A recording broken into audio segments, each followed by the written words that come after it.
అయినప్పటికీ ఇలాంటి ఒక విపత్కరమైనటువంటి సమయంలో మన చీఫ్ మినిస్టర్ గారు ఒక యువకుల్లాగా, యువకుల కంటే ఇంకా ఉత్సాహంగా చాలా చక్కగా ఈ సమయాన్ని ఏమాత్రం కూడా వ్యర్థం చేయకుండా ఎన్నో రకాలైనటువంటి సేవా కార్యక్రమాలని చేసి ప్రజలకి ఒక ఆపన్న హస్తాన్ని అందించడం చాలా సంతోషంగా ఉంది.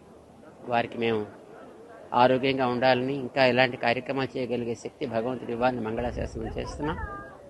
గతంలో విశాఖపట్నంలో హుడ్హుడ్ వచ్చినప్పుడు ఎంత శీఘ్ర గతిలో దాన్ని మళ్ళీ పునరుద్ధరణ చేశారు. ఈసారి ఈ విజయవాడ పరిసర ప్రాంతాలని కూడా అంత శీఘ్రగతిలోనూ పునః వాటి యొక్క స్థితికి తీసుకురాగలగడంతో పాటు ఈ 3-4 రోజుల్లో మన సీఎం గారు చేసేటటువంటి ఈ బాధిత పీడిత వ్యక్తుల యొక్క సౌకర్యాలు అయితేనేమి, జాగ్రత్తలు తీసుకునే విషయంలో అయితే వారు చూపించేటటువంటి చొరవ, అర్ధరాత్రులు కూడా వారు తిరిగేటటువంటి ఆ ఓపిక చాలా ఆశ్చర్యాన్ని కలిగిస్తుంది. భగవంతుడు వారికి ఆ శక్తిని మరింతగా ఇచ్చి చక్కగా వారి చేత ఈ కార్యక్రమం బాగా చేయాలి అని మేము ఆశిస్తాం. జై శ్రీమన్నారాయణ.